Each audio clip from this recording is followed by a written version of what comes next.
I'd always prided myself on respecting boundaries. When my daughter Claire married Stephen Whitmore 5 years ago, I smiled through the elaborate ceremony despite my reservations. I kept my concerns to myself when she moved into the sprawling Whitmore family estate instead of establishing her own home with her new husband. I even bit my tongue when she gradually withdrew from the journalism career she'd once been so passionate about. After all, Claire was 32 years old, a grown woman capable of making her own choices. Who was I to question her decisions? But as I drove through the blinding snow on Christmas Eve, knuckles white against the steering wheel, I could no longer pretend that what was happening was normal or healthy. The daughter who once called me daily now barely responded to texts. The vibrant, opinionated journalist who'd fearlessly covered political corruption and social injustice had been replaced by a subdued woman who checked with her husband before voicing an opinion. The final straw had come 3 days earlier. A brief text message, not even from Claire's phone, but from Stephen's. Claire is fully committed to Whitmore family Christmas traditions this year. Perhaps you can visit briefly after the holidays, if our schedule permits. Our schedule permits. As if my own daughter needed her husband's family's permission to see her mother on Christmas. The snow intensified as I navigated the winding roads leading to the exclusive Whitmore estate in Boston's wealthiest suburb. The gate stood open, unusual for a family so obsessed with security and privacy, but convenient for my unannounced arrival. As I pulled into the circular driveway, the mansion loomed before me, windows glowing warmly against the snowy darkness, smoke curling from multiple chimneys. I was about to park when a solitary figure on the front walkway caught my attention. Even through the swirling snow, I recognized my daughter immediately. The particular way she held her shoulders, the tilt of her head. But something was terribly wrong. Claire was sitting alone on the edge of the walkway, dressed only in what appeared to be a cocktail dress. No coat, no scarf, nothing to protect her from the brutal cold. I abandoned my car in the driveway, half running, half sliding across the icy pavement toward her.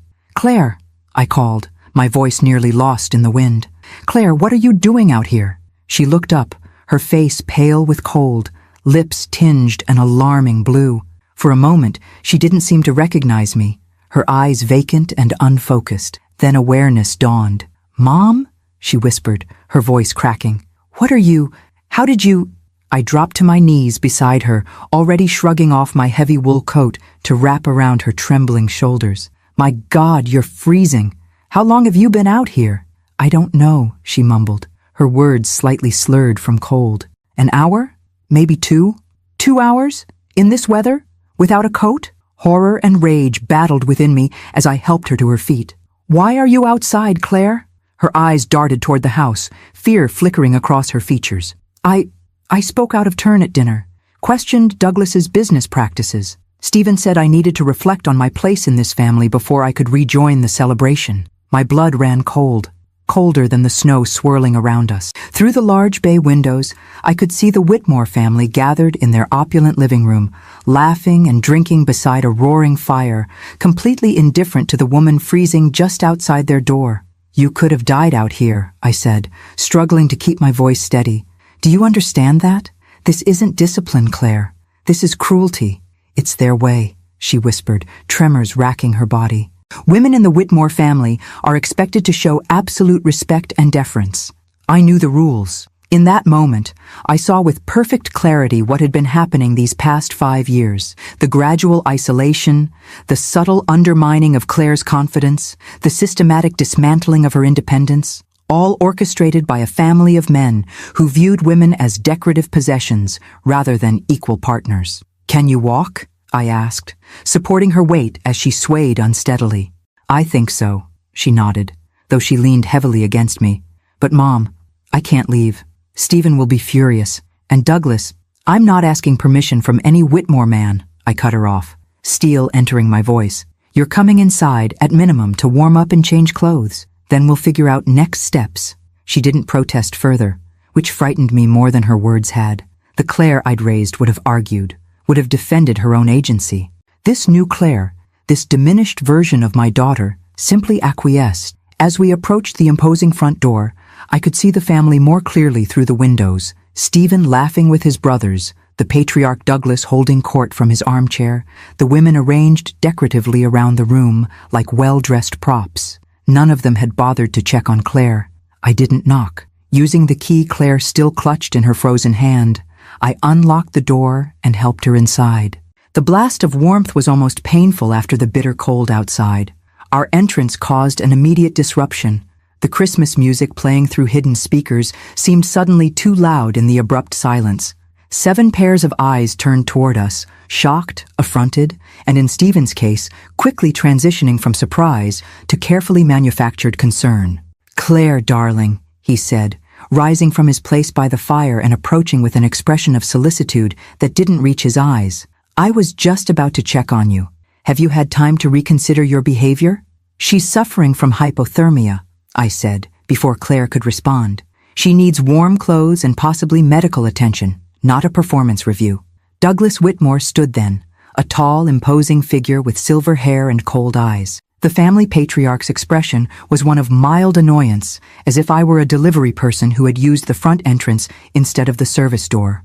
"Pauline," he acknowledged with the barest nod, "this is an unexpected intrusion on our family Christmas. Claire understands that there are consequences for disrespect in this household." "Consequences," I repeated, incredulity sharpening my tone. She could have developed hypothermia or frostbite out there. "Over a dinner conversation?" Stephen stepped forward, placing a proprietary hand on Claire's shoulder. "Mom, you don't understand our family dynamics. Claire and I should discuss this privately." I looked at my daughter, really looked at her. Beyond the physical trembling from cold, I saw a deeper trembling in her spirit. The vibrant light that had always defined her was dimmed to the faintest flicker. Whatever had been happening in this house over the past 5 years had nearly extinguished the essence of who she was. That's when I knew I couldn't leave without her. Not tonight. Not ever again. I straightened to my full height, meeting Douglas Whitmore's cold gaze directly. In that moment, I wasn't just Pauline Bennett, concerned mother. I was Pauline Bennett, senior business consultant who had spent decades navigating corporate power structures and recognizing the weak points in seemingly impenetrable empires, including the Whitmore family empire. I gathered Claire closer to me and looked each family member in the eye, one by one, before delivering 5 words that would change everything. "I know about Project Prometheus." The effect was immediate. Douglas's face drained of color. Stephen froze mid-step. The 2 other Whitmore brothers exchanged alarmed glances. Even the normally placid Whitmore wives looked up in surprise at the sudden tension crackling through the room. Project Prometheus, the Whitmore family's most carefully guarded secret, a series of offshore accounts and shell companies designed to hide millions in questionable transactions. Information I had discovered years ago while vetting my daughter's future in-laws and had kept to myself, hoping I would never need to use it. Until now. "We're leaving," I said into the stunned silence. "Claire needs medical attention and rest. We can discuss everything else tomorrow." No one moved to stop us as I guided my trembling daughter toward the door. No one dared. The drive to the hotel was harrowing, snow accumulating faster than the wipers could clear it, Claire's teeth chattering despite the car's heater blasting at maximum. I kept glancing over at her, bundled in my coat and the emergency blanket from my trunk, her face still frightfully pale. "We should get you to a hospital," I said, peering anxiously through the windshield at the nearly invisible road. "No hospitals," Claire replied, her voice stronger than it had been outside the Whitmore mansion, but still unsteady. "Please, Mom, I just need to warm up. I can't handle questions right now." And I wanted to argue, but recognized the fragility in her expression. Whatever had happened in that house had left wounds deeper than the physical effects of cold. Pushing too hard now might cause her to retreat entirely.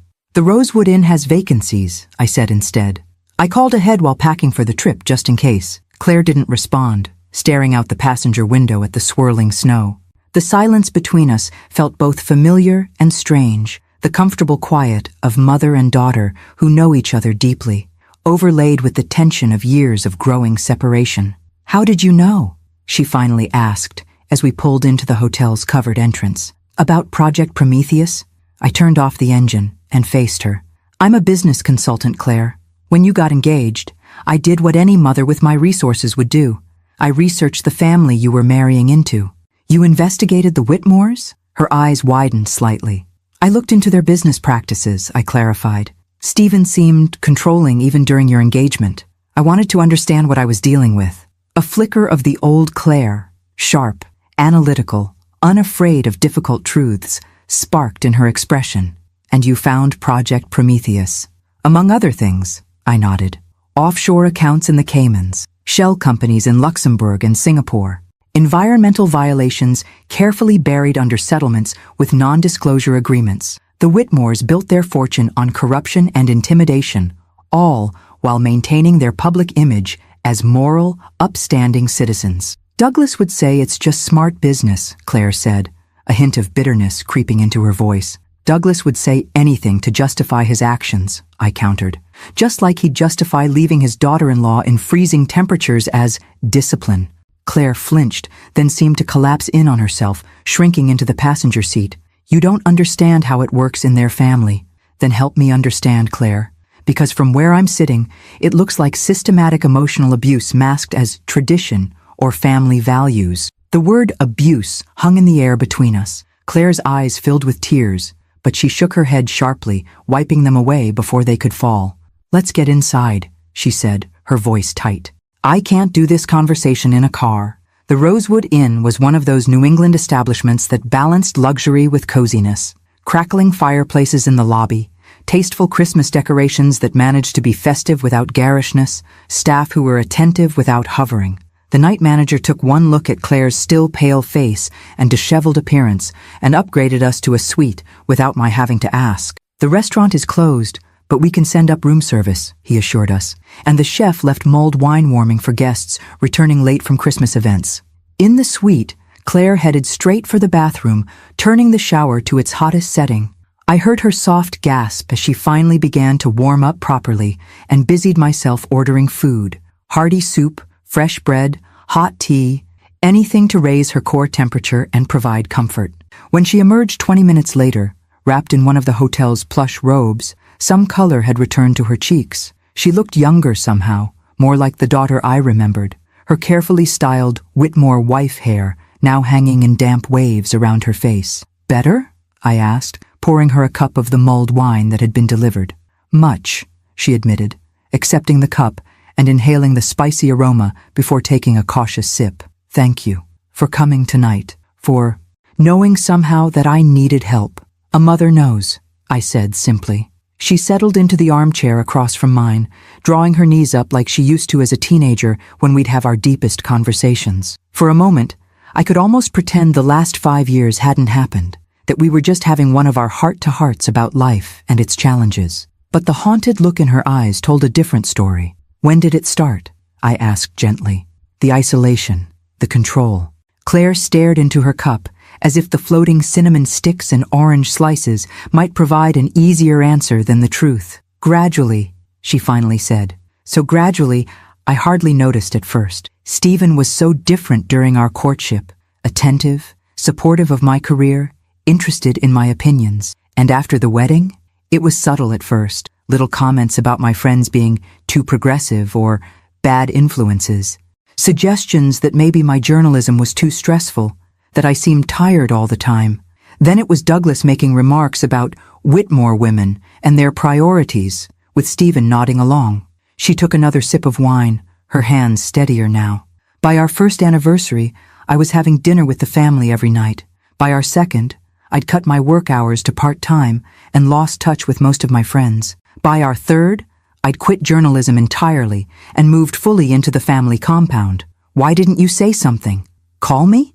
I would have helped, Claire. She looked up then, pain evident in her expression. They made it so clear that you weren't appropriate. Your independence, your career, your divorce, everything about you represented what Whitmore women should not be. Stephen said your influence had made it harder for me to adapt to real family life. The casual cruelty of it stung, but I pushed past my own hurt to focus on what mattered. And tonight, what happened that led to you sitting in the snow? Claire's shoulders tensed. Douglas was talking about a new development project, luxury condos where a low-income housing complex currently stands. I'd seen articles about it in my old newspaper. The residents are being forced out with minimal compensation, and there are allegations of bribes to city officials to expedite permits. And you said something? I suggested that perhaps the family should consider the ethical implications, not just the profit margins. A ghost of a smile touched her lips. The old Claire coming out, I suppose. Douglas wasn't pleased. He said women shouldn't concern themselves with business matters they couldn't possibly understand. So you were sent outside as punishment, I concluded, struggling to keep the fury from my voice. To reflect on my place in the family, she corrected, the robotic phrasing clearly not her own, until I was ready to apologize appropriately. And if you'd gotten frostbite? Hypothermia? Would that have been acceptable collateral damage for ensuring your proper place? Claire didn't answer, which was answer enough.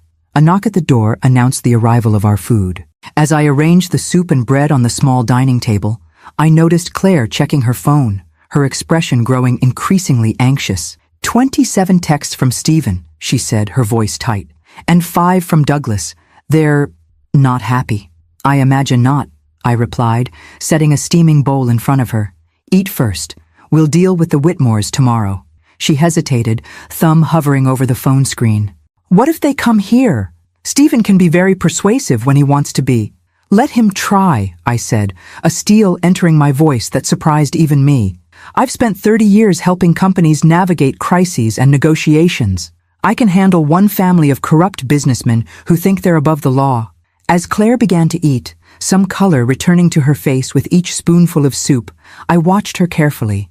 The daughter I'd raised, brilliant, compassionate, fiercely independent, was still in there somewhere, buried beneath years of systematic undermining and control.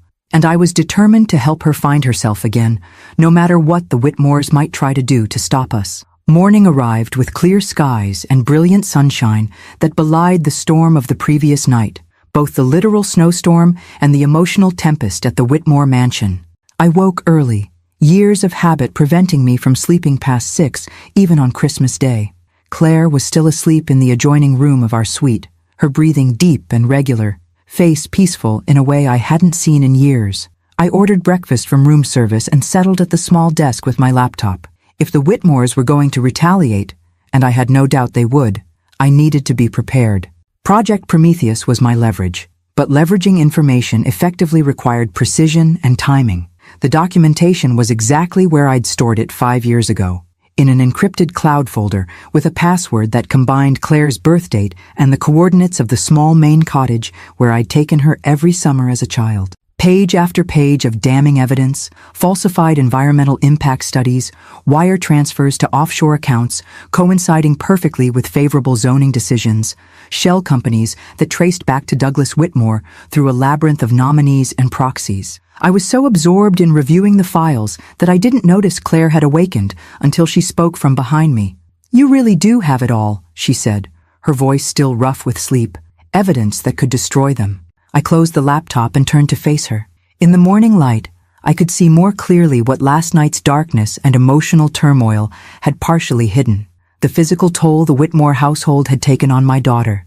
She'd always been slender, but now she appeared almost fragile, cheekbones too prominent in her pale face. Dark circles underscored her eyes, and a general air of watchfulness had replaced her once relaxed demeanor. "I do," I confirmed, gesturing for her to join me at the table where breakfast awaited. "I compiled it when you first got engaged, then updated it periodically through my industry contacts." "Why didn't you use it?" she asked, taking a seat and reaching for the coffee pot. "Stop the wedding? Warn me?" I measured my words carefully. "Would you have believed me? You were in love, Claire. Stephen showed you exactly what you wanted to see. If I'd come to you with accusations and evidence against his family, you would have seen it as me trying to control you or sabotage your happiness." She considered this as she stirred cream into her coffee, then nodded slowly. "You're right. I would have chosen him over you. That's exactly what they wanted." "What do you mean?" "It's how they operate, isolating the women who marry into the family, cutting them off from outside influences, especially strong mothers or sisters who might notice what's happening." She took a sip of coffee, her gaze distant. "Eleanor told me once, when she'd had too much wine, that Douglas spent the first 2 years of their marriage systematically turning her against her own mother. Eleanor, Stephen's mother, Douglas's wife of nearly 40 years. The perfect Whitmore matriarch, always immaculately dressed, unfailingly polite, and completely deferential to her husband in all things. And the other wives? Michael and Richard's wives feel the same way? Claire nodded. Diane and Jennifer went through the same process. It's like breaking in a horse. First, they isolate you from outside support. Then they undermine your confidence and independence. Then they establish the rules and the consequences for breaking them. Anger flared hot in my chest, but I kept my expression neutral. Getting emotional now wouldn't help Claire. And no one ever leaves? Fights back? There was one, Richard's first wife, Meredith. She tried to leave about a decade ago. The Whitmores destroyed her, used their connections to get her fired from her job, contested custody of their son so aggressively that she ran out of money for legal fees, spread rumors that ruined her reputation locally. Claire's hands tightened around her coffee cup. She eventually gave up, left town with nothing. Richard got full custody. Their son barely remembers her now. The systematic cruelty of it was breathtaking. A family that presented itself as the pinnacle of moral virtue and traditional values, while practicing calculated psychological warfare against the women who married into it. Your phone's been buzzing all morning, I observed, nodding toward where it lay on the nightstand. Stephen? And Douglas? And Eleanor? Even Richard and Michael have texted. She made no move to check the messages. They'll be crafting a unified response. The Whitmores always close ranks when threatened. Are you afraid of them? I asked directly. Claire considered the question, something shifting in her expression, a hardness appearing beneath the fragility. Yes, she admitted, but I'm more afraid of going back, of who I've become in that house. Her words hung between us, raw with honesty. For the first time since I'd found her trembling on that snowy walkway, I felt a flicker of hope. My daughter, my real daughter, was still in there, fighting to emerge. What do you want to do, Claire? I asked quietly.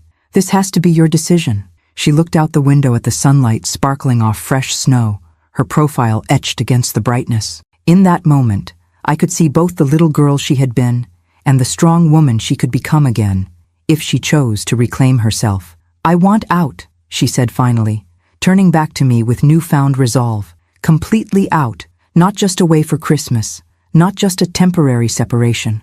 I want a divorce, and I want nothing to do with any Whitmore ever again. They won't make it easy, I cautioned. You've seen what they did to Meredith. I know.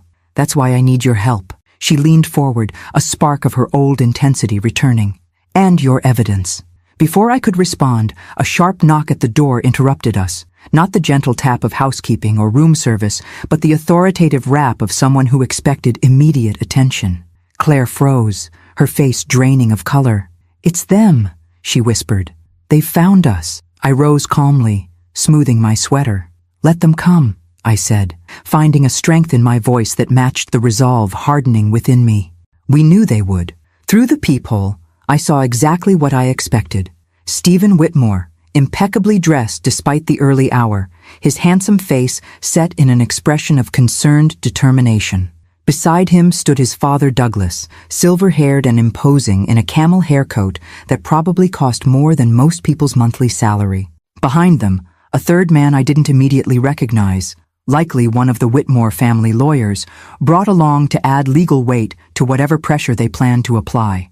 I opened the door, but remained firmly in the threshold, blocking their entry to the suite. Pauline, Douglas acknowledged with a curt nod. We've come for Claire.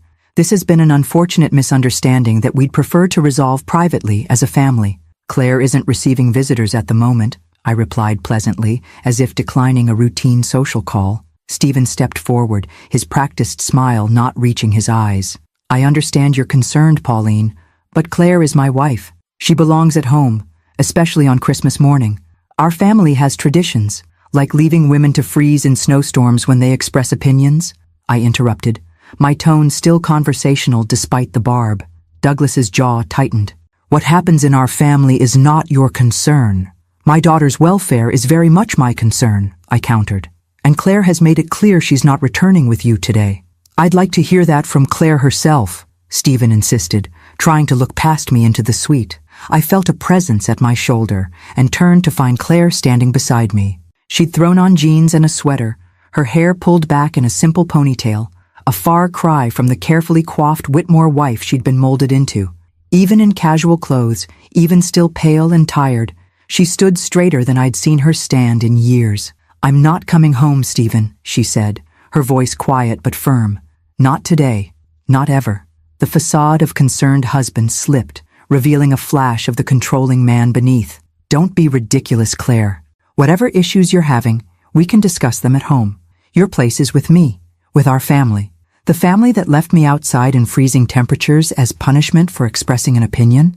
She raised her chin slightly. I think I finally understood what my place in the Whitmore family truly is, and I want no part of it anymore. Douglas stepped forward, his considerable height allowing him to loom over both Claire and me. This is your mother's influence, he said coldly. One night with her, and you're suddenly abandoning 5 years of marriage and the values we've worked so hard to instill in you. Claire didn't flinch from his intimidating presence. The only thing last night did was show me there are still people in this world who won't stand by while I'm being mistreated, who won't accept cruelty as tradition or control as love. The third man cleared his throat, stepping forward with the smooth confidence of an expensive attorney. Mrs. Whitmore, I'm Edward Harrington, the family's legal counsel. I should advise you that leaving the marital home without cause could be construed as abandonment in divorce proceedings. It could significantly impact any financial settlement or division of assets. Without cause? I echoed incredulously. She was left outside in below freezing temperatures as discipline. I'd say that constitutes cause. A family disagreement that has been grossly mischaracterized, the lawyer replied smoothly. There are no witnesses to support such an extreme claim. Claire's hand found mine, squeezing tightly. I squeezed back, a silent promise of support. This conversation is over, I said firmly. Claire has made her decision. I suggest you respect it. This isn't over, Stephen said, dropping all pretense of concern. Claire, think about what you're throwing away. Think about the consequences. Is that a threat? I asked, arching an eyebrow. Douglas placed a restraining hand on his son's arm. Merely a reminder of reality, he said smoothly.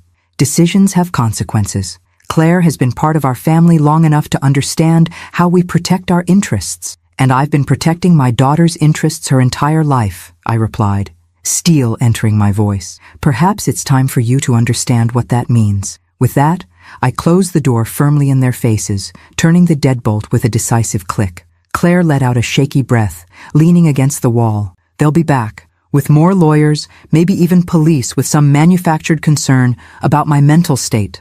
Let them come, I said, returning to my laptop. We'll be ready.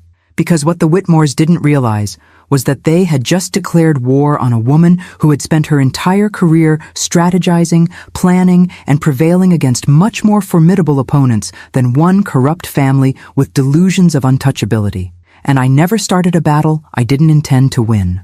We need to move, I said, already gathering our belongings. They'll likely try to establish a legal foothold, perhaps an emergency custody hearing claiming you're mentally unstable, or a wellness check from local police officers who golf with Douglas.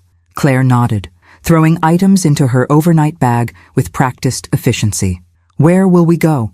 They know your address in Cambridge. Not Cambridge, I said, mentally reviewing options. I have a colleague who keeps a pied-à-terre in Back Bay for business trips. She's in London for the holidays. We can use it until we formulate a longer-term plan. As Claire packed, I made 3 phone calls in rapid succession. First to my colleague securing her apartment, then to Marcus Delgado, a former client who had become the best digital security specialist in Boston, and finally to Diane Abernathy, the most ruthless divorce attorney I knew. It's Christmas Day, Claire pointed out as I ended the last call. How do you still have this kind of pull with people? I smiled grimly. 25 years of building a reputation for never asking for favors unless it's important, and always repaying them generously when I do.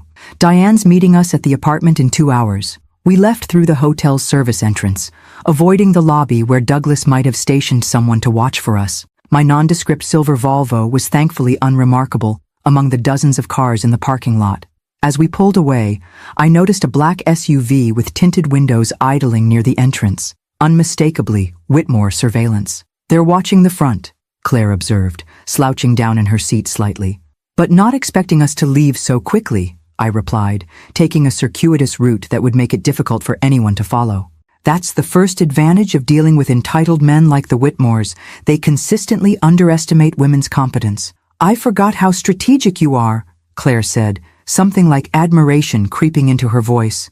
Douglas always dismissed you as just a consultant who got lucky with a few clients. Another advantage, I noted. Being underestimated provides excellent cover for outmaneuvering people.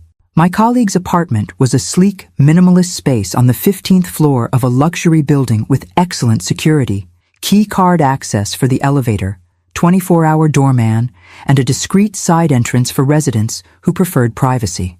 We settled in just as Marcus arrived, carrying a nondescript duffel bag filled with technology. "Damn, Pauline, when you said emergency, you weren't kidding," he said, setting up his equipment on the dining table. "Christmas Day extraction from hostile situation? This is some Jason Bourne-level stuff?" "This is my daughter, Claire," I introduced, appreciating his attempt to lighten the mood. "Claire, Marcus is going to sweep for any tracking software on your phone and establish secure communications for us." Claire handed over her phone warily. "They can track me through my phone?" "If they've installed spyware, absolutely," Marcus confirmed, already connecting her device to his laptop. "Given what your mom briefly explained about these guys, I'd be surprised if they haven't." While Marcus worked, I briefed Claire on what to expect from Diane. "She's not warm and fuzzy, but she's devastatingly effective. She specializes in high-conflict divorces involving powerful men who think they're untouchable." "Will she take my case?" "I don't have money of my own anymore," Claire said, the reminder of her financial dependence making her voice tight. "Stephen controls all our accounts. Diane owes me several favors, and she despises men who use financial control as a weapon. Trust me, she'll take your case." Marcus let out a low whistle from the dining table. "Found it. 2 different tracking apps on your phone, plus they've been monitoring all your texts, calls, and emails." He glanced up, his expression serious. "They've had complete surveillance of your digital life. They even have access to your microphone and camera." Claire's face paled. "They've been listening to my conversations? Watching me?" "Potentially, yes," Marcus confirmed. "And there's more. Your Apple ID has been set up to share your location continuously with 3 different accounts, all Whitmore emails." The violation was so complete, so invasive, that for a moment, even I was speechless. Claire sank onto the sofa, hands trembling slightly. "Can you remove it all?" I asked Marcus. "Already on it, but I'd recommend a complete digital reset. New phone, new accounts, new everything." He worked as he spoke, fingers flying across his keyboard. "I'll set up encrypted communication channels for both of you. Email, messaging, the works, and I'll create some digital false trails to keep them busy while you figure out next steps." When Diane arrived 40 minutes later, she brought with her an energy that immediately transformed the apartment's atmosphere. Tall, impeccably dressed even on Christmas Day, with a silver streak in her dark hair and piercing eyes that missed nothing, she commanded attention without effort. "Pauline," she greeted me with a brief hug, before turning to Claire. "And you must be the woman escaping from Boston's most self-righteous family of hypocrites." Claire blinked, startled by the direct assessment. "You know the Whitmores?" "I've had the distinct displeasure," Diane confirmed, setting her briefcase on the coffee table and extracting a tablet. "Crossed paths with them in 3 different divorce cases over the years. Each time, they deployed the same playbook: character assassination, financial strangulation, and strategic intimidation." She looked Claire over with a professional assessment that was neither judgmental nor pitying. "Your mother says you want out completely. No reconciliation, no mediation, clean break. Is that accurate?" "Yes," Claire said firmly. "I won't go back to that house or that life." "Good. Clarity helps." Diane tapped her tablet to life. "Now, before we discuss strategy, I need to understand exactly what we're dealing with. Tell me everything. The control tactics, the isolation methods, the punishment systems, and especially any witnesses or evidence we might be able to leverage." For the next hour, Claire detailed her 5-year descent into the Whitmore family's web of control. As she spoke, her voice grew steadier, her perspective clearer, as if the simple act of articulating the manipulation helped her see it more objectively. Diane took notes, occasionally asking pointed questions that revealed her extensive experience with similar cases. "Classic high-control family system," she concluded when Claire finished. "They operate like a cult, with Douglas as the unquestioned leader and the daughters-in-law as the most recent recruits to be indoctrinated. Can we win against them?" Claire asked, the question that clearly weighed heaviest on her mind. "They have so much money, so many connections." Diane's smile was sharp as a scalpel. Money and connections matter, but they're not everything. What we need is leverage, something they value more than the satisfaction of punishing you for leaving. That was my cue. I have substantial evidence of the Whitmore family's business improprieties, I explained, opening my laptop to show Diane the Project Prometheus files, offshore accounts, bribes to officials, environmental violations, tax evasion, enough to trigger multiple federal investigations. Diane reviewed the documentation, her expression growing increasingly satisfied. This is exceptional leverage, she agreed. But we need to be strategic about using it. The moment they know we have this, they'll pull out all the stops to discredit both of you. They're already planning to, Claire said. I know their playbook. They'll claim I'm having a mental breakdown, that Mom has always been jealous of their family and poisoned me against them, that I'm unstable and need to be brought home for my own good. Then we need to establish your mental competence immediately, Diane decided. I'll arrange for an independent psychological evaluation tomorrow. We'll also file for an emergency restraining order based on last night's incident. The hypothermia risk alone should be sufficient grounds. They'll deny it happened, Claire pointed out. It will be my word against the entire family's. Not necessarily, I interjected, remembering something. The Whitmore mansion has security cameras covering the entire property, including the front walkway where they left you. If we can get that footage, they'll have deleted it by now, Claire said. Marcus looked up from his computer. Maybe not. Most high-end security systems back up to cloud storage automatically. If I can get into their network, he paused, considering. It's legally gray area, but given the circumstances, focus on legal approaches first, Diane cautioned. We need to file the emergency restraining order tonight before they can get ahead of us with their own legal maneuvers. I'll draft my statement about finding Claire last night, I offered. And I'll document the physical symptoms of exposure I observed, Marcus added. As a witness who saw her condition when you arrived at the hotel, Claire watched this rapid mobilization of support with a strange expression, somewhere between disbelief and dawning hope. They always said I had no one but them, she said quietly, that without the Whitmore name and connections, I would be nothing. I moved to sit beside her on the sofa, taking her cold hands in mine. They lied, Claire. You have always had people who value you for yourself, not your status, not your compliance, not your willingness to diminish yourself to fit their mold. Diane checked her watch. The judge who's on call for emergency filings today is Alexandra Winters. She's fair, thorough, and notably unsympathetic to claims of family tradition when they mask abuse. If we submit within the next 2 hours, she'll likely review it today, even though it's Christmas. As everyone moved into action, Diane drafting legal documents, Marcus securing our digital footprint, Claire writing her statement, I felt a fierce pride rise in my chest. Less than 24 hours after finding my daughter trembling in the snow, we had assembled a team, secured a safe location, and were already mounting a legal counteroffensive against one of Boston's most powerful families. The Whitmores had spent 5 years systematically convincing Claire she was powerless without them. They were about to discover just how wrong they'd been, and Douglas Whitmore was about to learn that the just a consultant he had so casually dismissed was, in fact, the most formidable opponent he had ever faced. Judge Alexandra Winters granted the emergency restraining order at 7:42 p.m. on Christmas Day. Diane's efficient network ensured that copies were delivered to the Whitmore mansion and personally served to Stephen before 9 p.m., a small but significant victory that established the first legal boundary between Claire and the family that had systematically isolated her. It's temporary, Diane cautioned as she reported back to us. 10 days of protection while the court schedules a full hearing. But it prevents Stephen or any Whitmore from coming within 500 feet of Claire or attempting to contact her directly. They'll fight it, Claire said, huddled in an oversized sweater I'd purchased during our brief shopping excursion that afternoon. After 5 years of Whitmore-approved designer clothing, she'd gravitated toward comfort, soft fabrics, practical cuts, nothing that resembled the carefully curated wardrobe Stephen had insisted upon. Of course they will, Diane agreed. But fighting it requires them to present their side in court, under oath, explaining why they think it's acceptable to lock a family member outside in freezing temperatures as discipline. Marcus glanced up from his laptop.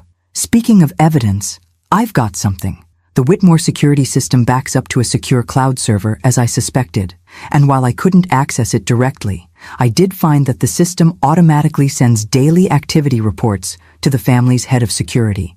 Miles Fisher, Claire supplied, former military, completely loyal to Douglas. The very same, Marcus confirmed, but Mr. Fisher has rather predictable password habits. I was able to access his email account and he swiveled his laptop to show us. Here's yesterday's security report, complete with timestamps and screenshots of all exterior camera activations.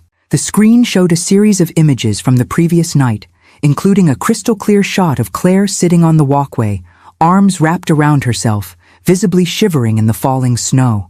The timestamp showed 7:24 p.m., meaning she had indeed been outside for well over an hour before I arrived. "Send that to me immediately," Diane instructed, her expression grim but satisfied. "This undercuts any attempt they might make to deny the incident occurred." Claire stared at the image of herself, a complex mix of emotions crossing her face. "It's strange," she said quietly. "Seeing it from the outside like this, when you're in it, you start to think maybe it's normal, maybe you deserve it. But looking at that picture, it's clear psychological abuse," I finished for her, anger rising again at what had been done to my daughter. "And it wasn't the first time, was it?" She shook her head. "Different methods, but the same principle. Isolation as punishment for any perceived defiance or disrespect. Usually, it was being confined to my room without dinner or being excluded from family events. This was the first time they'd put me physically outside in dangerous weather." "Escalation," Diane noted, making another entry on her tablet. "Classic pattern in controlling relationships. The boundaries of what constitutes acceptable punishment gradually expand." My phone chimed with an incoming call from an unknown number. Normally, I would ignore such calls, but given the circumstances, I answered cautiously. "Pauline Bennett." "Miss Bennett, this is Detective James Morales with Boston PD." The voice was professional, slightly tired. "I'm calling regarding a welfare check request for your daughter, Claire Whitmore. Her husband has reported concerns about her mental state and possible coercion." And so it begins, I thought, meeting Diane's eyes across the room. She immediately understood, moving closer to listen in. "My daughter is perfectly fine, Detective," I replied calmly. "In fact, she's right here with me and is under the protection of an emergency restraining order issued by Judge Winters earlier this evening due to domestic abuse concerns." There was a pause, then the detective's tone shifted subtly. "I see. Would it be possible for me to speak with Mrs. Whitmore directly to confirm her well-being?" I covered the phone. "Police welfare check," I whispered to Claire. "Stephen's first counter-move." Claire nodded, reaching for the phone. "This is Claire Whitmore," she said, her voice remarkably steady. "I'm safe and here of my own free will, Detective Morales. I left my husband's home last night after being forced to sit outside in freezing temperatures for over an hour as punishment for expressing an opinion at dinner." She listened for a moment, then continued. "Yes, I've secured legal representation. Yes, the restraining order is legitimate. You can confirm with Judge Winters' office. No, I am not in any danger except from the Whitmore family." After a few more exchanges, she ended the call and handed the phone back to me. "He's sending a patrol car to confirm in person. Standard procedure, he says." Diane nodded approvingly. "Good. Let them document your condition and state of mind. Every official record of you being rational and clear about your decision to leave strengthens our position." 2 officers arrived 30 minutes later, a woman in her 40s with the steady demeanor of a veteran cop, and a younger male officer who seemed slightly starstruck to be inside one of Boston's most exclusive residential buildings. They spoke with Claire privately for several minutes, then briefly with me, before departing with assurances they would document Claire's safety and sound mental state. "One attempt neutralized," I noted, as the door closed behind them. "They'll try again," Claire warned. "Different angles, different officials. The Whitmores have contacts throughout Boston's power structure." As if on cue, Marcus's monitoring program pinged with an alert. "Incoming," he announced, scanning his screen. "Whitmore family lawyer filed an emergency petition alleging temporary insanity and undue influence. They're requesting an immediate psychological evaluation and temporary guardianship for Stephen." "On what grounds?" Diane demanded, already reaching for her phone. Marcus read from the filing. "Claims that Claire has a history of emotional instability, exacerbated by her estrangement from her mother, and that Pauline's sudden appearance triggered a psychotic break with reality. They're alleging that Pauline has a vendetta against the Whitmore family and has manipulated Claire's vulnerable mental state. Predictable, Diane scoffed, dialing rapidly, and easily countered with the independent psychological evaluation we've already scheduled for tomorrow morning. Judge Winters won't grant temporary guardianship without clear evidence of incapacity. While Diane worked her legal magic, I sat beside Claire on the sofa. She was handling everything with remarkable composure, but I could sense the toll this rapid-fire legal battle was taking. "You should rest," I suggested gently. "Tomorrow will be challenging." She shook her head. "I can't. Not yet. There's something important I need to tell you about Project Prometheus." That caught my attention. "What about it?" Claire glanced toward Marcus and Diane, then lowered her voice. "The documents you have are just the beginning. There's more. Much more. Douglas keeps a complete record of every transaction, every bribe, every shell company in a secure database that only he and his sons can access. How do you know this?" A hint of the old Claire, the investigative journalist with a nose for hidden truths, flickered across her face. "Because I may have been playing the perfect Whitmore wife on the outside, but I never completely lost myself. I watched. I listened. I remembered." She leaned closer. 3 months ago, I overheard Stephen and Richard discussing a problem with one of the offshore accounts. Richard mentioned that Douglas was updating the master file. Later that night, I saw Stephen accessing a password-protected database on his home computer. He was careless, didn't realize I could see the reflection of his screen in the window. "Did you see what was in it?" I asked, impressed by her covert observation skills despite everything she'd been through. "Not details, but I saw enough to know it's comprehensive. Account numbers, contact information for officials they've bribed, dates of transactions, everything needed to establish a pattern of corruption." I considered the implications. "If we could access that database, we'd have the ultimate leverage," Claire finished. "But it's stored on a secure server in Douglas's home office. Physically accessing it would be nearly impossible, especially now." Marcus approached, having caught the tail end of our conversation. "Not necessarily impossible," he said thoughtfully. "Every secure system has vulnerabilities. The question is whether we can find them before the Whitmores escalate further." Diane ended her call, looking grimly satisfied. "Crisis temporarily averted. Judge Winters has agreed to review our evidence before making any determination on their guardianship petition. But make no mistake, this is just the opening salvo.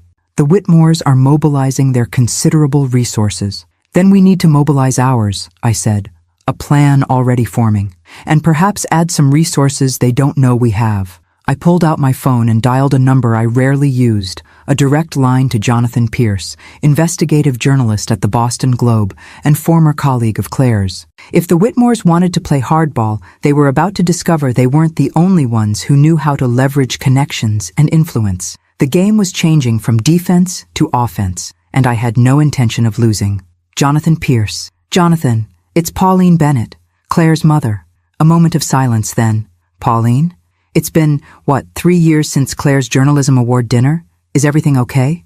It's Christmas." "Claire needs your help," I said simply, knowing that direct honesty would be more effective with a veteran journalist than any elaborate explanation.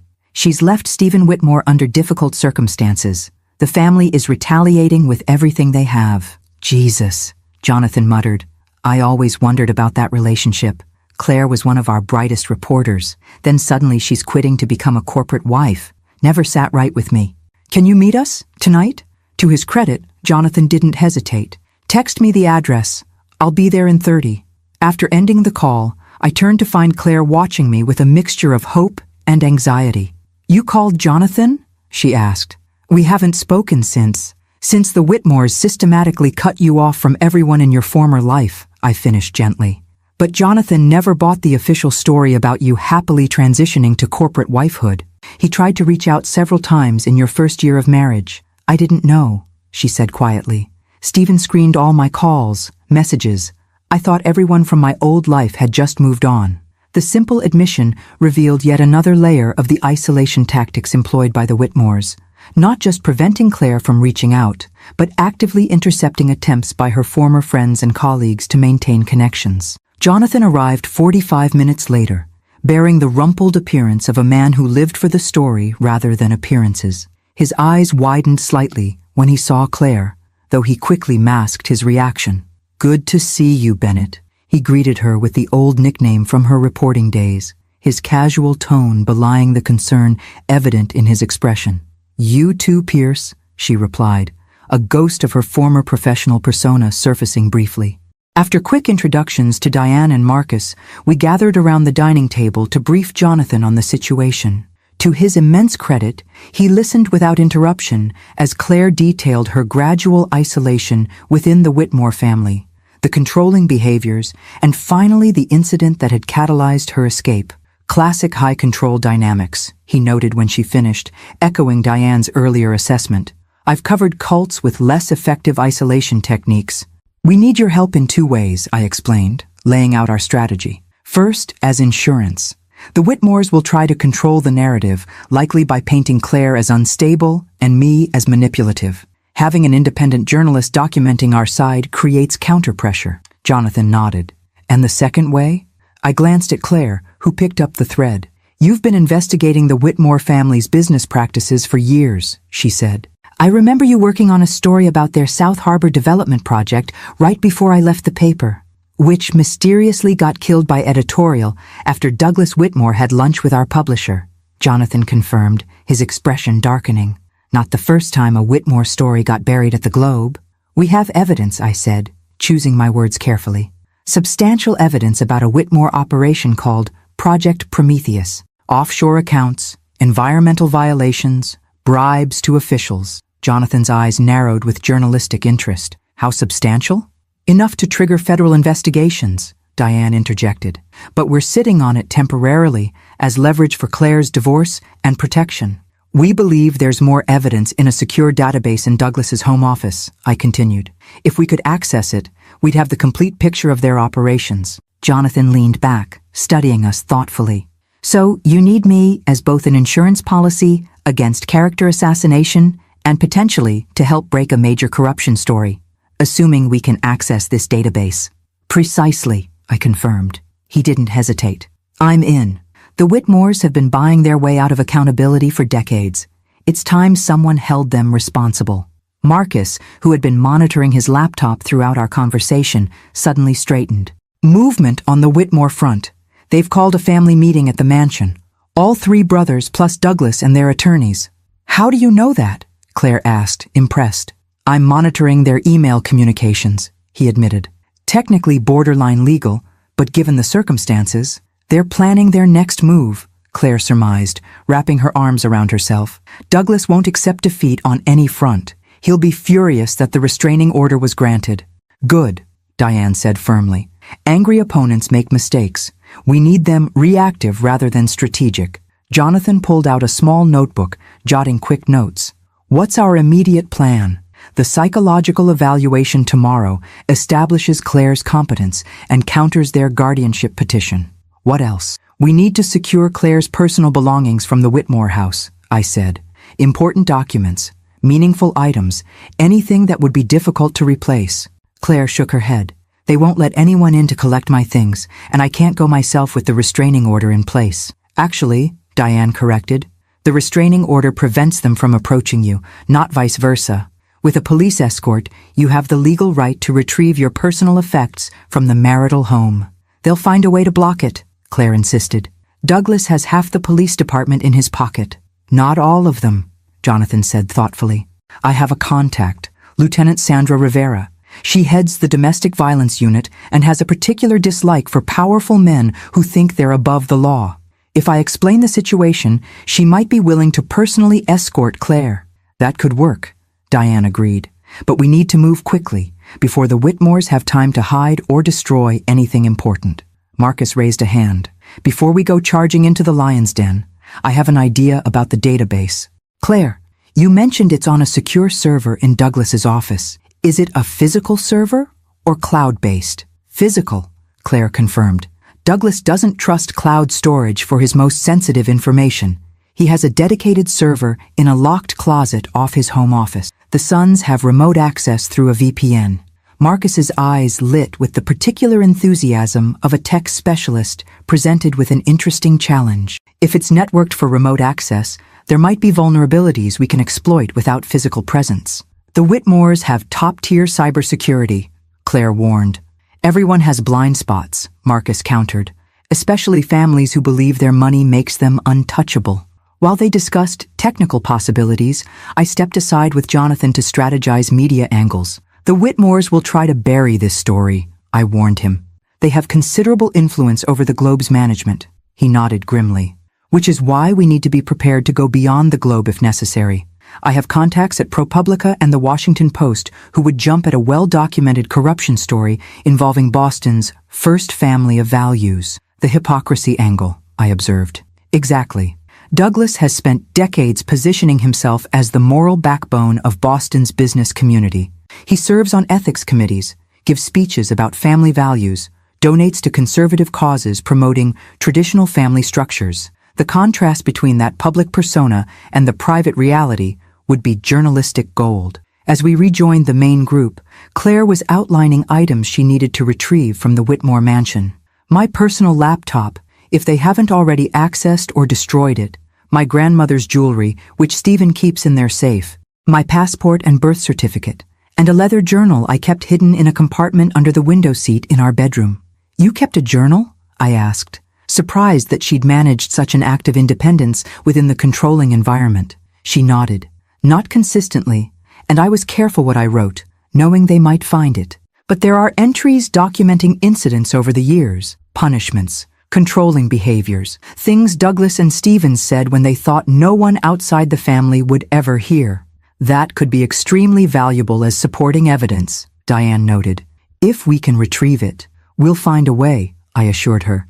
In the meantime, we should all try to rest. Tomorrow will require clear heads and steady nerves. As the others prepared for sleep, Marcus setting up his monitoring programs to alert us to any digital movements from the Whitmores, Diane reviewing legal documents for the morning's court appearance, Jonathan making notes for potential future articles. I found Claire standing by the window, looking out at Boston's nighttime skyline.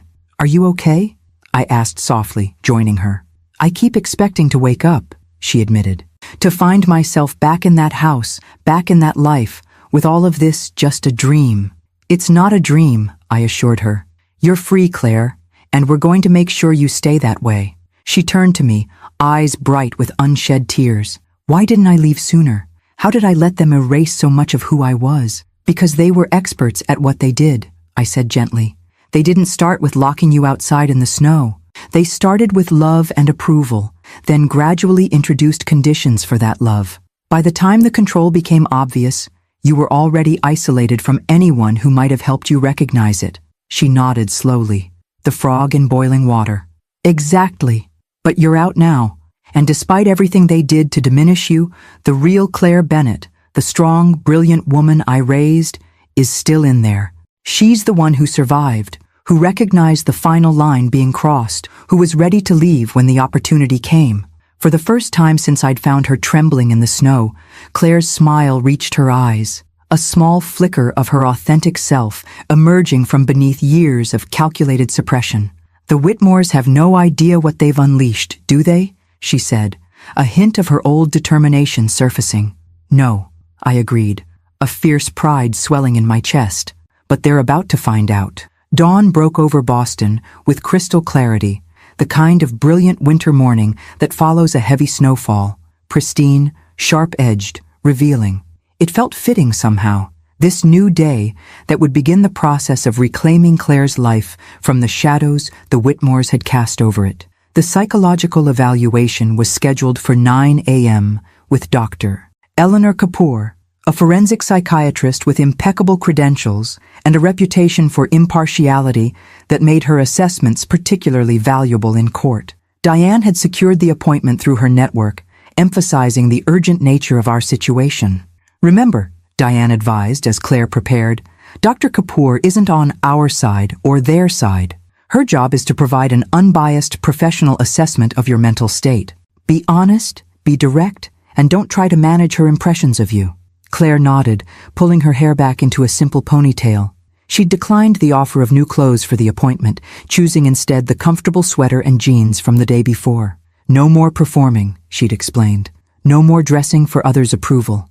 Dr. Kapoor's office was located in a converted brownstone in Cambridge, its interior a careful balance of professional efficiency and calming warmth. The doctor herself projected a similar balance, compassionate but not effusive, attentive but not intrusive. "I'll be conducting a standard evaluation to assess your current mental and emotional state," she explained to Claire, her tone matter-of-fact. "This will include questions about recent events, your general history, and your decision-making process regarding your marriage. I understand time is of the essence, so we'll complete this in one extended session." Claire disappeared into the inner office while Diane, Jonathan, and I waited in the reception area. I tried to focus on reviewing documents for our next steps, but my mind kept returning to the years of isolation and control my daughter had endured while I had respected what I thought were her choices. "Stop," Diane said quietly, observing my expression. "I can see you blaming yourself from here." "I should have done more," I admitted. "Pushed harder to maintain contact, questioned what was happening. And they would have used that to further convince Claire you were trying to control her," Diane countered. "I've seen this pattern dozens of times, Pauline. These family systems are incredibly effective at turning a mother's concern into evidence of interference or instability." "She's right," Jonathan added. "I tried reaching out to Claire repeatedly that first year. Each time, I got polite but firm responses, clearly written by someone else, explaining that she was focusing on her new family priorities and would be in touch when time permitted. Eventually, I stopped trying. "The Whitmore isolation technique," Diane nodded. "They didn't just cut Claire off from reaching out. They actively intercepted and managed incoming contact attempts."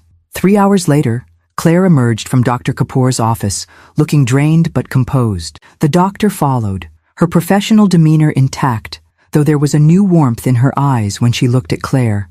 "I'll have my full assessment completed by this afternoon," she informed us.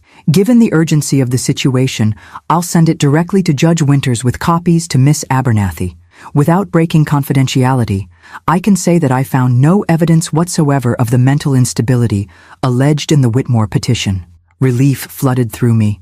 With Dr. Kapoor's professional assessment countering the Whitmore's claims, their attempt to secure guardianship over Claire would almost certainly fail. "Thank you, Doctor," Claire said quietly. Dr. Kapoor regarded her with genuine compassion. "Miss Bennett, and I note you requested I use your birth name rather than your married name. I would recommend ongoing therapeutic support as you navigate this transition. Not because there's anything wrong with your mental state, but because recovering from prolonged psychological control is a process that benefits from professional guidance." "I'll consider that," Claire promised, "once things stabilize a bit." Our next stop was Lieutenant Sandra Rivera's office at the Boston Police Department's Special Victims Unit. Jonathan had made the introduction, explaining enough of the situation to secure her interest without overwhelming her with details. Lieutenant Rivera was not what I had expected. Rather than the tough, hardened officer I'd imagined, she was a petite woman with a gentle manner that belied the steely determination evident in her eyes. Her office walls displayed not commendations, but photographs of survivors, women, children, occasionally men, who had escaped abusive situations. "Mr. Pierce explained the basics," she said, after introductions were complete. "You need a police escort to retrieve personal belongings from your marital home where a powerful family may attempt to obstruct you." "Yes," Claire confirmed. "There's a restraining order in place, but it only prevents them from approaching me, not vice versa." Lieutenant Rivera nodded. "I've reviewed the order. Technically, any officer could accompany you, but given the Whitmore family's connections, I'll handle this personally." "Thank you," I said, grateful for her understanding of the power dynamics at play. "Don't thank me yet," she cautioned. "This won't be pleasant. Controlling individuals often become most dangerous when they feel their control slipping. The fact that your husband comes from a wealthy, influential family only increases the risk." "I understand the risk," Claire said firmly. "But there are things I need from that house. Documentation, personal items, evidence." Lieutenant Rivera studied her for a moment, then nodded. "We'll go today. The sooner the better, before they have time to remove or destroy anything important." While Claire and the lieutenant worked out logistics for the retrieval operation, Marcus called with an update on his attempts to access the Whitmore database. "I've identified a potential entry point," he reported. "Stephen's remote access credentials. Based on the email monitoring, he's not particularly careful with his cybersecurity. uses similar passwords across multiple platforms, leaves himself logged in on devices. Can you access the database with those credentials? I asked, hope rising. Not directly, not yet, he admitted. There's multi-factor authentication involved, but if Claire can retrieve her laptop and it still has Stephen's fingerprints in the browser history, I might be able to piggyback on his previous access. One more reason to ensure the retrieval mission succeeded.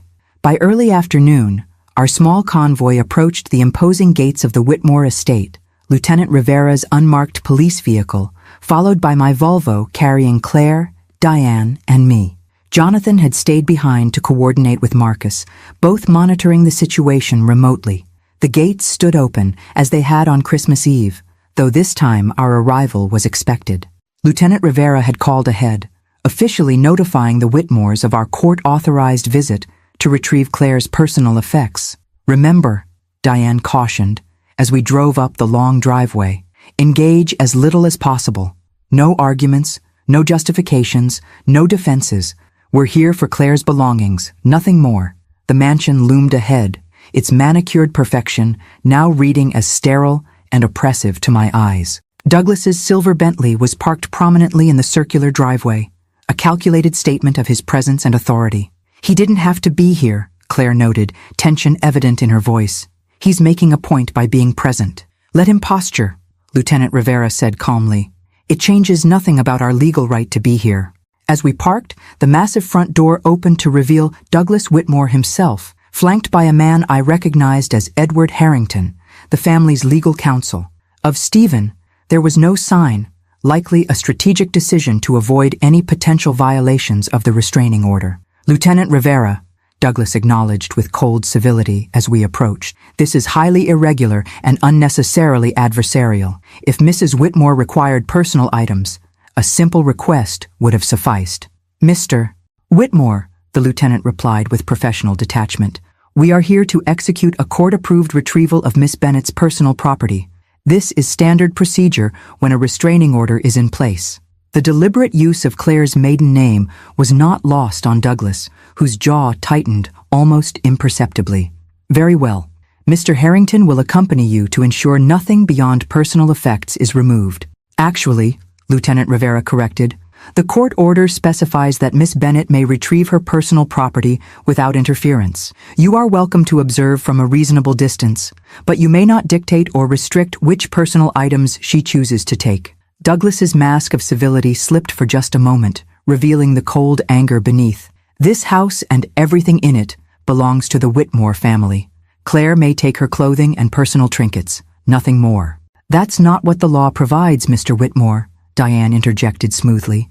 In a separation pending divorce, each party retains rights to their personal property, including gifts, inherited items, and professional materials. I watched Claire during this exchange, noting how she stood straighter with each passing moment, drawing strength from the solid legal ground beneath our feet. The Whitmores had spent years convincing her she had no rights, no recourse, no support system outside their carefully controlled environment. Now she was witnessing firsthand the limits of their power when confronted with legal authority. As we prepared to enter the mansion, Claire caught my eye, a silent message passing between us. Whatever happened inside, whatever we managed to retrieve, or were forced to leave behind, she had already reclaimed the most important thing, her freedom from the golden cage they had constructed around her. And not even Douglas Whitmore, with all his wealth and influence, could force her back inside it. The Whitmore mansion's interior hit me differently now, its opulence reading as oppressive rather than impressive. The perfect symmetry of the furnishings, the museum-like quality of the decor, the absence of any visible clutter or signs of actual living. It all spoke of control rather than comfort. Claire moved through the space with the careful navigation of someone in enemy territory, her posture alert, eyes constantly scanning. Lieutenant Rivera stayed close beside her, while Diane and I followed a few steps behind. Douglas and his attorney maintained a watchful distance, Douglas's expression a carefully constructed mask of dignified concern. We'll start with my personal items in the bedroom, Claire said, her voice steady despite the tension evident in her shoulders. As we climbed the sweeping staircase to the second floor, I noticed small details I'd missed during my brief confrontation on Christmas Eve. The way family photographs displayed only perfect, posed moments. How even the fresh flower arrangements appeared identical throughout the house, as if stamped from a template. The absence of any books, magazines, or reading materials that might suggest independent thought. The master bedroom suite occupied the east wing of the second floor. A series of connected rooms including a sitting area, massive bedroom, walk-in closets, and a bathroom larger than some apartments. Here, for the first time, there were visible signs of disruption. Drawers partially open, items moved, the subtle evidence of someone having searched through belongings. "They've been through my things," Claire observed, her tone more resigned than surprised. "Looking for the journal, probably." Lieutenant Rivera made a note. "Do you see anything missing or damaged?" Claire scanned the room carefully. "Not immediately obvious, but I'll need to check specific hiding places." She moved with purpose to the window seat, an elegant built-in bench beneath bay windows overlooking the estate's manicured grounds. With practiced movements, she pressed a nearly invisible seam in the wood paneling, revealing a small hidden compartment. "Empty," she reported, disappointment flashing across her face. "They found the journal." "Was there anything else hidden there?" Diane asked. "No, just—" Claire paused, a calculating expression replacing the disappointment. "Wait, they'd expect me to hide things there. It was too obvious." She crossed to the bookcase that occupied one wall of the sitting area, running her fingers along the spines of leather-bound classics that appeared more decorative than read. Selecting one, a volume of Austen that showed subtle signs of actual use, she opened it to reveal hollowed-out pages containing a small leather notebook. "The decoy worked," she said, relief evident in her voice as she tucked the notebook into her bag. "This is the real journal. I kept a fake one in the window seat in case they ever searched my things." "Smart," Lieutenant Rivera commented, genuine admiration in her tone. We continued the methodical collection of Claire's belongings, clothing she actually liked rather than the designer pieces Stephen preferred, personal mementos, professional materials from her journalism days that had survived the Whitmore's attempts to erase her previous identity. Each item went into suitcases and boxes under the watchful eyes of Douglas and his attorney, who remained silent but clearly seething at their inability to interfere. In Stephen's office, Claire retrieved her laptop from where it had been stored in a cabinet. "They've almost certainly accessed it," she warned.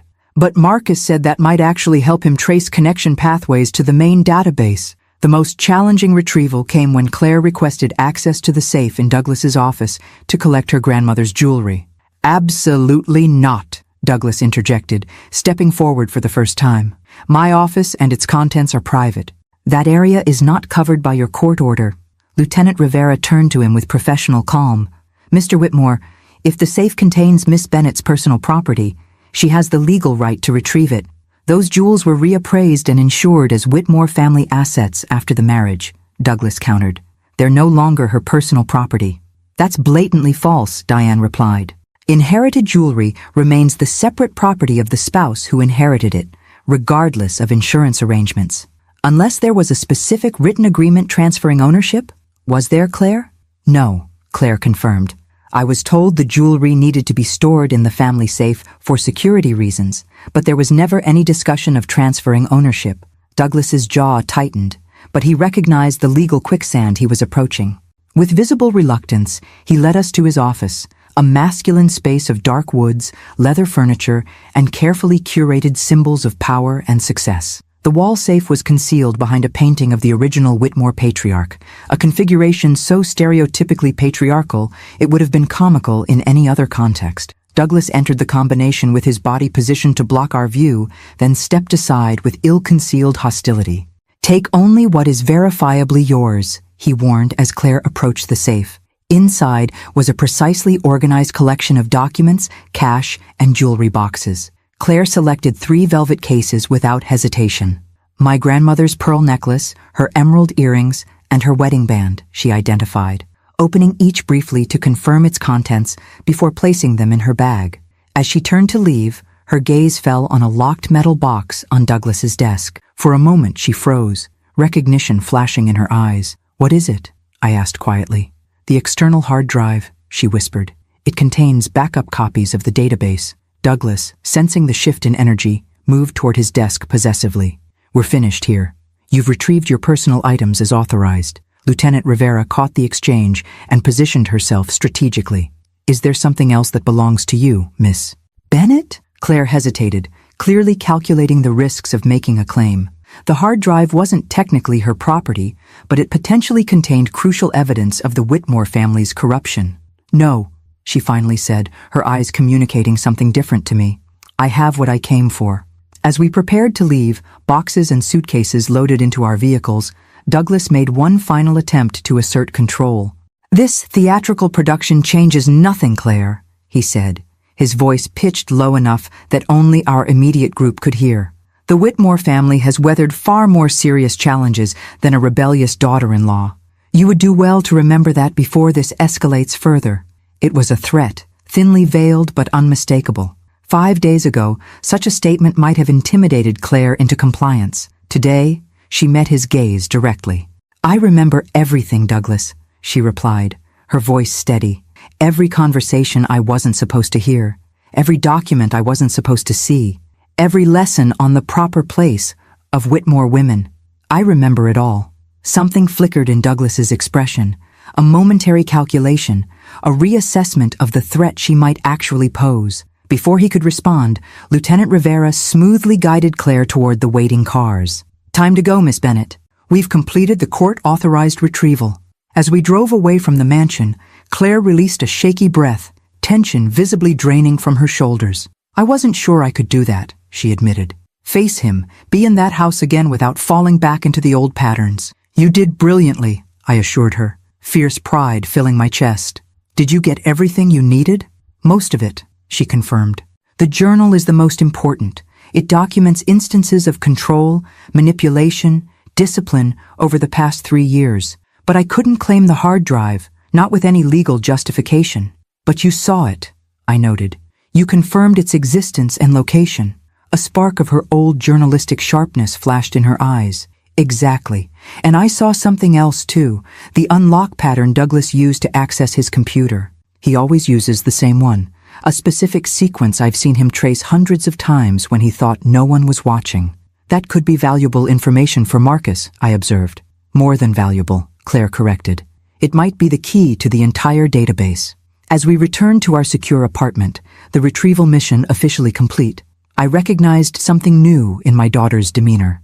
A growing confidence, a reclamation of agency that each small victory reinforced. The Whitmores had spent years methodically dismantling her sense of self, her belief in her own perception and judgment.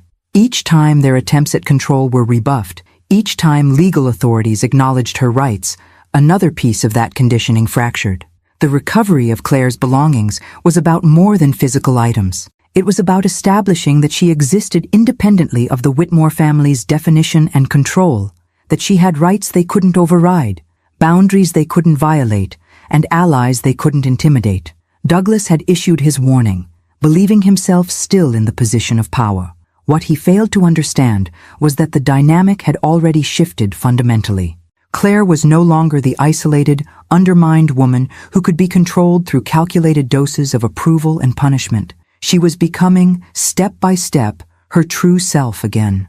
And that was the one thing the Whitmores had always feared most. I think I'm in, Marcus announced, his voice tight with suppressed excitement. It was just past midnight, nearly 18 hours since our return from the Whitmore mansion.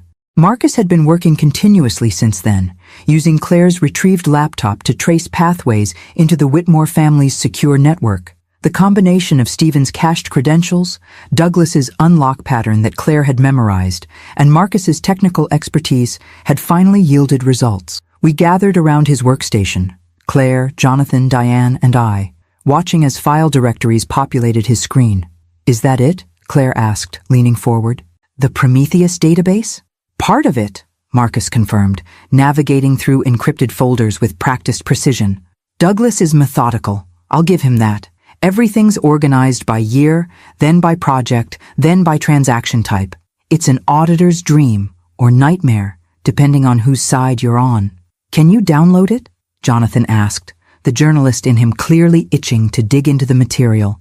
Not all at once, it would trigger security alerts, but I can extract key files if you tell me what to look for. Claire studied the directory structure, her face illuminated by the screen's blue glow. Start with South Harbor, she suggested.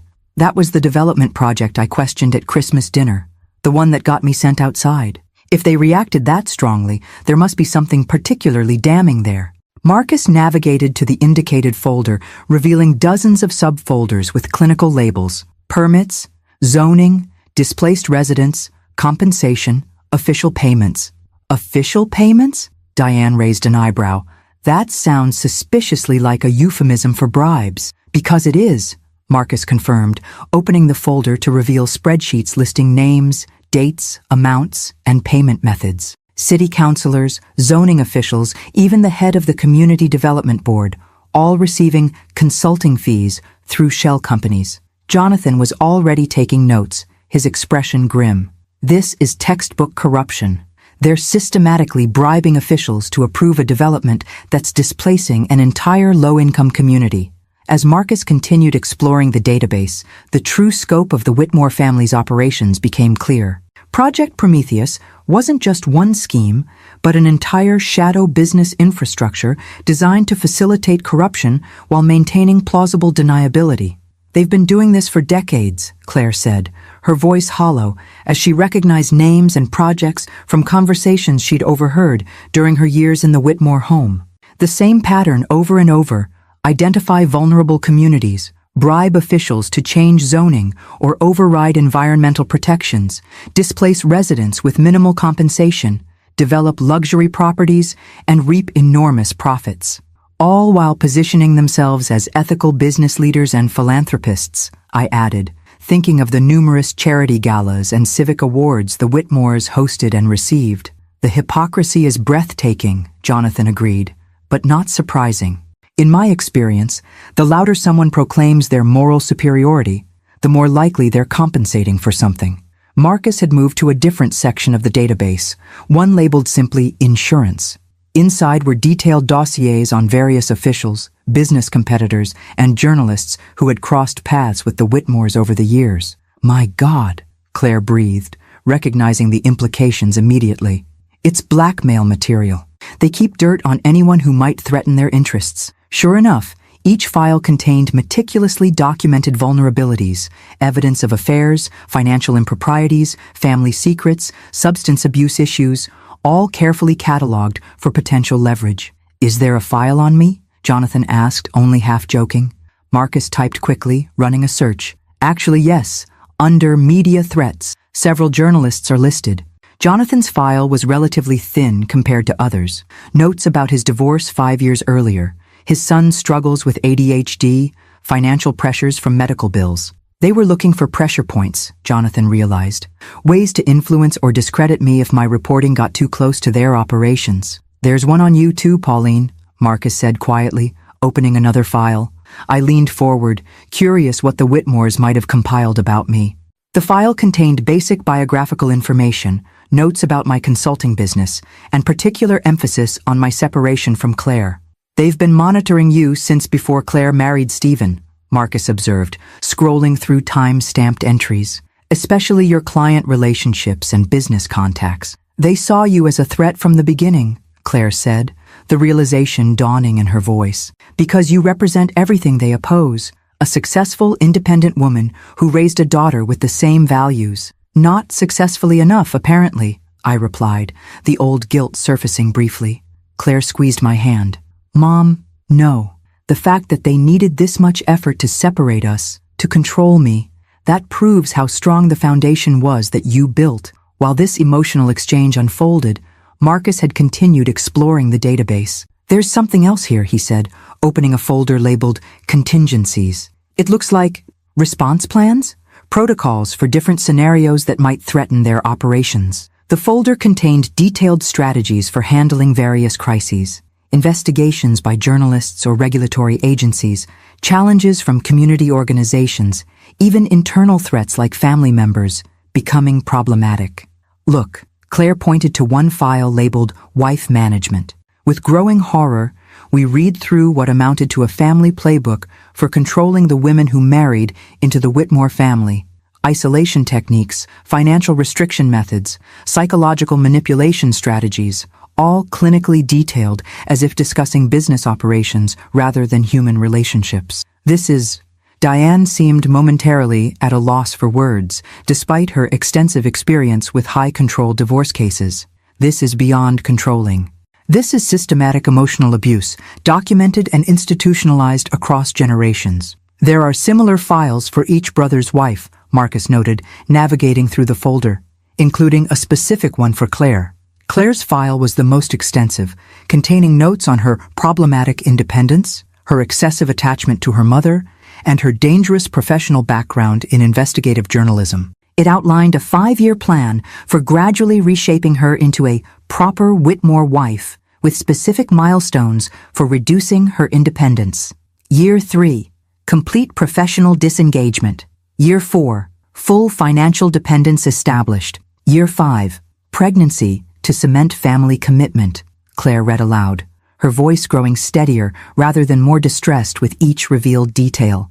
They had my entire life mapped out without my knowledge or consent. This isn't just controlling behavior, Jonathan said, his journalistic detachment giving way to genuine anger.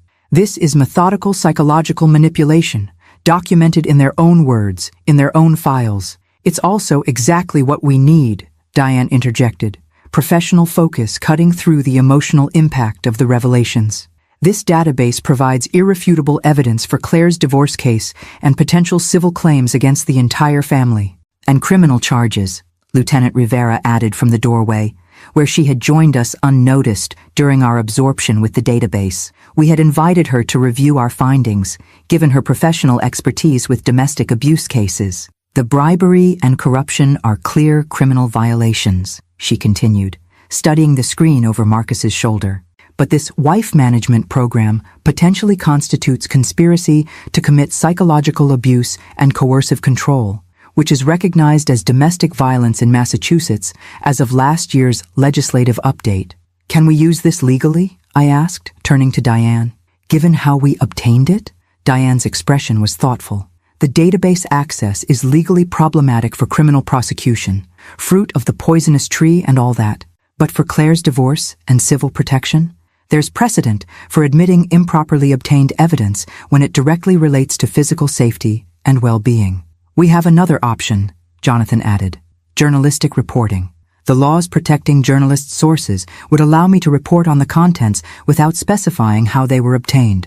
And once it's public through legitimate journalism, Lieutenant Rivera noted, law enforcement could initiate investigations based on the published information rather than the original access method. As the discussion continued about legal strategies and journalistic approaches, I watched Claire. Rather than appearing traumatized by the revelations about how comprehensively she had been manipulated, she seemed to be growing more centered, more resolute with each new detail. "Are you okay?" I asked quietly, while the others debated tactical options. She met my eyes, and I saw something I hadn't fully seen since before her marriage: clarity, determination, and the sharp intelligence that had once made her such a formidable journalist. "I'm better than okay," she said. "For 5 years I've been gaslighted into doubting my own perceptions, my own memories. I kept thinking maybe I was overreacting. Maybe I was the problem. Maybe their way was normal, and I just couldn't adapt properly." She gestured toward the screen displaying the cold, clinical details of her own planned psychological subjugation.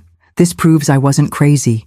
Everything I felt, everything I sensed but couldn't quite articulate, it was all real. They really were systematically dismantling who I was, deliberately and with full awareness." Understanding dawned. For Claire, these horrifying documents weren't just evidence for legal proceedings. They were validation of her own reality, confirmation that her perceptions had been accurate despite years of being told otherwise. "We have everything we need now," she said, her voice stronger than I'd heard it in years. "Let's end this." The Whitmore family had spent generations building their empire on corruption, control, and the systematic suppression of anyone who threatened their power, particularly the women who married into their fold. They had documented their methods meticulously, never imagining their carefully guarded secrets would be exposed. That confidence would prove to be their downfall. And Claire, the problematic wife they had tried so methodically to break, would be the catalyst for their unraveling. "They've filed a cybersecurity complaint," Diane announced, striding into the apartment the next morning with her usual purposeful energy. Douglas Whitmore is claiming his private servers were illegally accessed and his confidential business information compromised. We had been expecting this, the Whitmore family's first countermove, once they discovered the database breach. Marcus had deliberately left subtle traces of the access, a calculated risk we'd agreed upon to strengthen our position for what would come next. Has he specified what was accessed? Jonathan asked, looking up from his laptop where he'd been drafting the framework of his exposé. Interestingly, no, Diane replied, setting her briefcase on the dining table. The complaint is deliberately vague about the contents, refers only to proprietary business information and confidential family documents. Because he can't admit what's actually in those files, Claire observed. He can't tell the police. Someone accessed our documented evidence of systematic corruption and psychological manipulation. I smiled at the clarity in Claire's analysis. With each passing day, she was reclaiming more of herself, emerging from the fog of manipulation that had enveloped her for 5 years. The confident journalist's instincts, the sharp, critical thinking, all returning as the Whitmore conditioning lost its hold. Exactly, Diane confirmed. They're in a bind.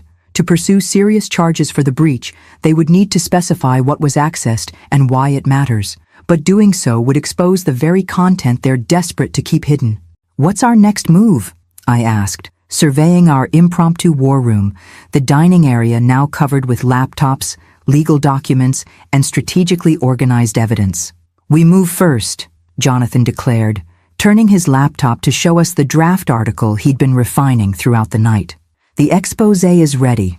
I've coordinated with my editor at the Globe and secured a commitment that Douglas can't kill this one. Too many people involved now. Too much documentation. The headline was stark in its simplicity.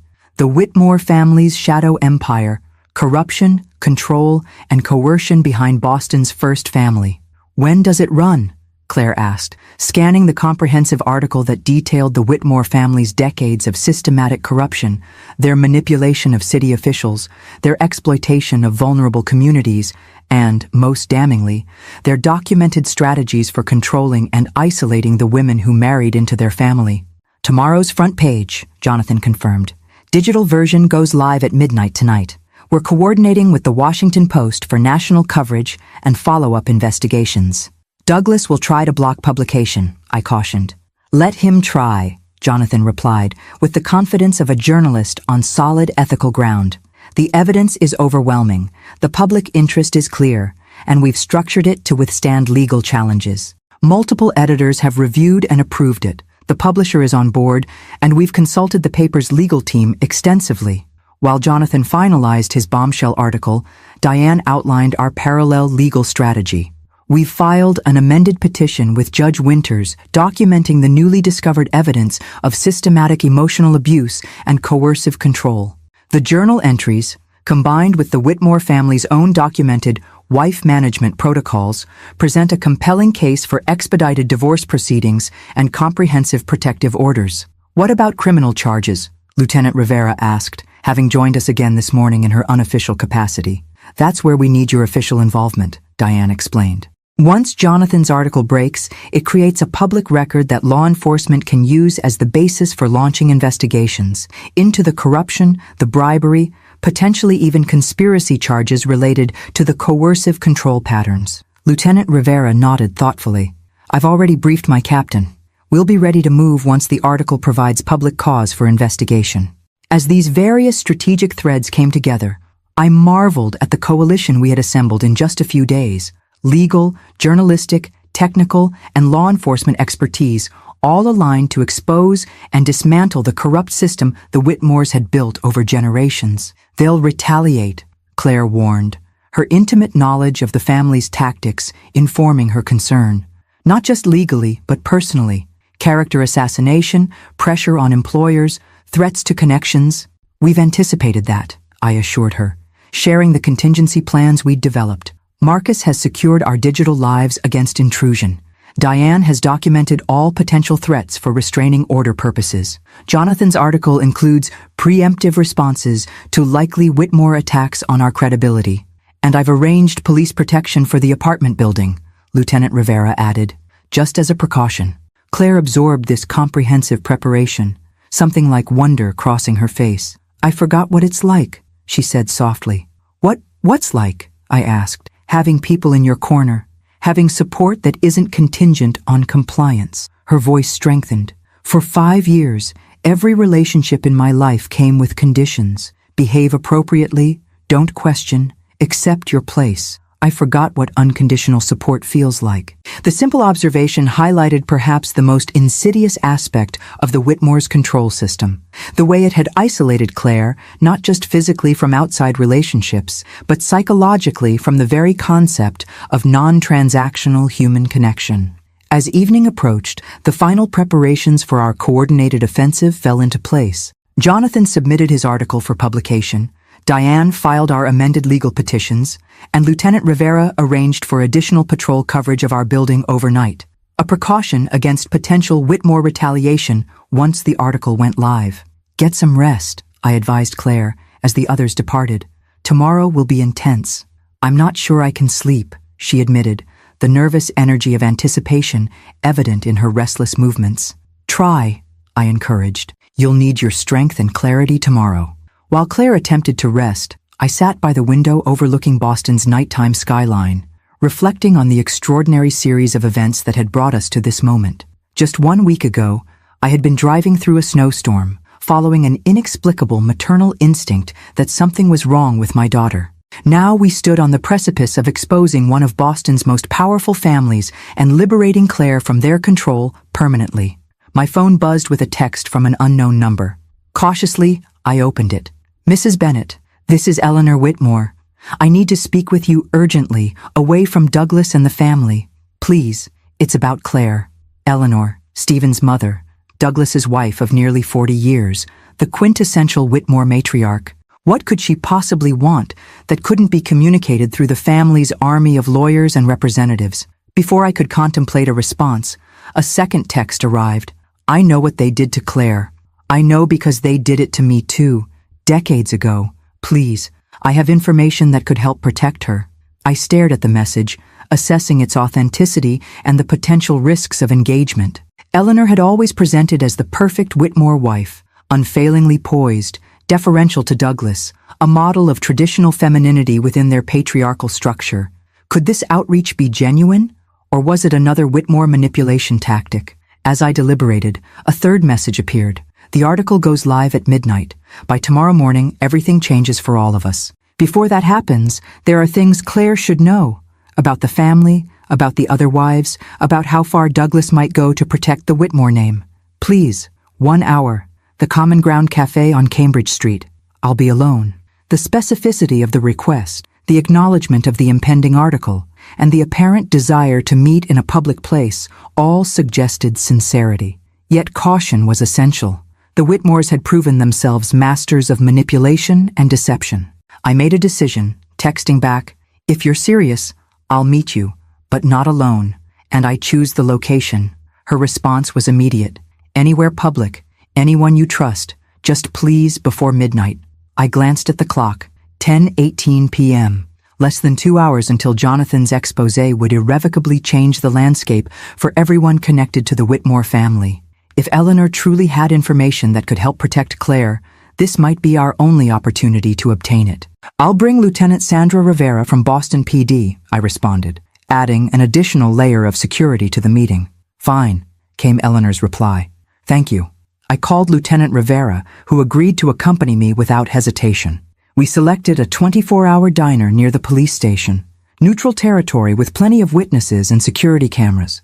As I prepared to leave, I paused by Claire's bedroom door, listening to her steady breathing.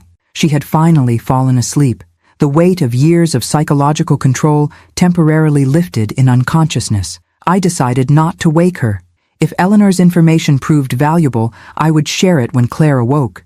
If it was a trap, there was no reason to expose her to additional stress. Whatever Eleanor Whitmore wanted to share in these final hours before her family's carefully constructed facade collapsed, I would hear it, cautiously, strategically, and with Claire's protection as my absolute priority. The game had changed. We were no longer merely reacting to Whitmore maneuvers. We were dictating the terms of engagement. And now, unexpectedly, It seemed at least one member of the Whitmore inner circle might be breaking ranks.